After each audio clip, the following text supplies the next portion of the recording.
Hello, everyone. Today's video is going to be about self-examination. I will not be taking credit for today's Bible study because it is from my sister. So yes, thank her. Well, thank the Lord actually, because it's the Lord's word.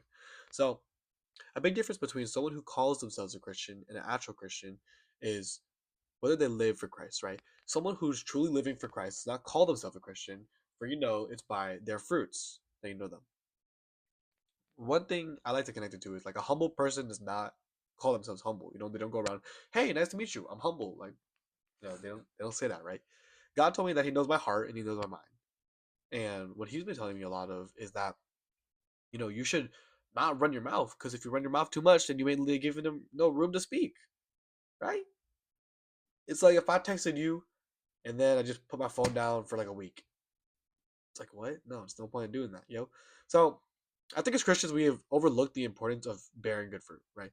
We forget that anyone can claim to be Christian. I think I said that in a previous video, like Christians that celebrate Christmas, right? It's the fruit of the nature of their nature that actually matters the most. So in John 15, it says, I am the true vine, and my Father is the gardener. He cuts off every branch in me that bears no fruit, while every branch that does not bear fruit, he prunes, so now it will be even more fruitful. You are already clean because of the word I have spoken to you. Remain in me as I remain in you, as I also remain in you. No branch can bear fruit by itself. It must remain in the vine. Neither can you bear fruit unless you remain in me. I am the vine. You are the branches. If you remain in me and I in you, you will bear much fruit. Apart from me, you can do nothing. If you do not remain in me, you are like a branch that is thrown away and withers. Such branches are picked up, thrown into the fire, and burned. If you remain in me and my word remains in you, ask whatever you wish, and it will be done for you. This is my Father's glory that you bear much fruit, showing yourselves to be my disciples. And in 2 Corinthians 13, verse 5, it says, examine yourselves to see whether you are in faith and test yourselves. We know from previous Bible studies that the Lord is not the one that tests you, it's Satan. When I say that under pressure, that real character, like your true colors will be revealed, this is the kind of stuff I mean, right? If you're so confident in your own ability, let's put it to the test. And, well, maybe you're right or maybe you're wrong. In Galatians 5, it says, but the fruit of the Spirit is love, joy, peace, forbearance is patience, by the way, kindness, goodness, faithfulness, gentleness, and self control. I say all of this, and yet I myself would be a hypocrite if I said that I followed this. There's so many examples in my life where I, in essence, kind of just lie to myself. I'm kind of appeasing, like I said, an audience of one. I have to examine myself when, for example, I would tell people that I'm an athlete. I had this career ending injury, and then what now? Does it make me any less of an athlete that I don't train? Yes, absolutely. You would argue with me, but that's not the point I'm trying to make, right? If you're a Christian and you say that you go to church, but if you fall asleep in church, what's the point of doing that? If you're a Christian but you don't go to church at all, well, shoot, that's already pretty bad in the first place. If you show up to my Bible studies but you don't listen, you don't apply this into your own lives, then what's the point of coming, right? And for no good tree bears bad fruit, nor again does a bad tree bear good fruit. For each tree is known by its own fruit. For figs are not gathered from thorn bushes, nor are grapes picked from a bramble bush. A good person out of good treasure of his heart produces good, and the evil person out of his evil treasure produces evil. You're starting to catch on, right? For the abundance of his heart, his mouth speaks. And that is in Luke 6, 43 and 45. In Lamentations, it says, let us search and examine our ways and return to the Lord. And in Galatians, it says, if anyone thinks something when he is nothing, he is deluding himself. Sorry, oh my gosh. For if anyone thinks he is something when he is nothing, he is deluding himself. Each one must examine his own work, and he will have a reason to boast with regard alone, and not regard someone else, for each will bear his own load. I love to tell people that you cannot rely on your own understanding, but this is one of the exact ways that the Lord is talking to me.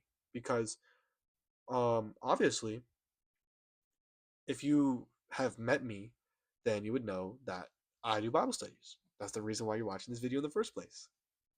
But I'm not perfect. I don't even listen to half the stuff that I even say. And that is an examination of my own conscience that I'm willing to admit, because I am really not exemplifying what it means to be a Christian. I am not being a good example. In the past couple weeks, I have been what I would regard as a terrible example. To examine myself, I really sat down and I thought, okay, Would someone be able to see me as a Christian if I didn't tell them I was Christian? If they didn't see my Bible studies, if they didn't see I went to church? And I would argue that some of the time they could. I'm not a terrible person, but it shouldn't be sometimes. There shouldn't be some people that I act different around. It's like, how can you be only an athlete sometimes when you feel like it? How can you be a Christian when you feel like it? That's not love. That's kind of survival.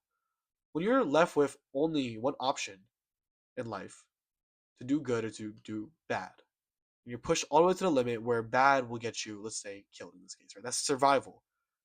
I have only been Christian whenever I needed it, whenever it was the easiest choice, whenever I was so stuck in whatever I was, trapped in, and the only way I could get out was through the Lord. And that was when I was pushed against the corner. But what happens when I'm in the good, right? When I'm in the clear? Now we're looking at a completely different person. He's like, oh, it'll be okay. The Lord will forgive me. Oh no, the blah blah blah. Right? The whole point is of me sharing this is that, like, learn from my mistakes. Don't trust yourself with anything. Don't believe that you are a good person. Show that you are a good person. Don't tell people that you're a good person. Some questions that my sister wrote down was, what fruit are you bearing? Does the fruit you are producing line up with what Scripture says? Does the fruit you are bearing reflect Christ? What about the people you surround yourself with? Are they bearing good fruit? Whether you realize it or not, there may be bearing bad fruit that is bitter and sour. We must be aware of what fruits we're bearing in our lives. If we aren't bearing good fruits, what parts of us need to be pruned? Pruned is like the cutting of like branches, for example, like on a thorn bush. Like you prune the bad ones they don't like. Um, so that way we have more room for Christ to enter. And to that I say, yes, I completely agree. And I love the way that she put that. Because for me, for example, I like to consider the sayings of different things, like for example, two birds with one stone in like completely different contexts. For example, like what I say, instead of, if you hit two birds with one stone or whatever they say, I'm kind of blanking right now. Regardless, anyway, I'm saying if you try to hit two birds with one stone, then you're gonna miss because they're both over here and you're trying to aim for the middle. I'm sure there's like a fish saying with that. Anyway, regardless, the whole point of me saying that is the way that you're a product of your own surroundings. You're a surrounding for someone else. If you want to be good by surrounding yourself with good people, you could only really do that if you yourself are a good person. And of course, there is no necessarily good or bad people because good people do bad things all the time. But the point of me saying that is, if you really want everything in your life to be for God, then you yourself have to be for God. You got to be in the scripture, not just everyone else around you. You got to go to church. You can't just surround yourself with people that go to church and you be the all one out. You know, that's not fair to them. And nor is it what God is calling you to do. We don't want this image. We want to be it. We don't want to pretend to be Christian. We want to be Christian. Live that life. Be that Christian. And if no one else is trying to do that, then leave them because they ain't no good to you. We love them, but we gotta love them at a distance. So whoever that helped, there you go. Nothing else for me to say. I just hope that you pray today, that you are realize how blessed you are to be alive, and thank you very much for watching. This was Tuesday Bible Study. So, part 2.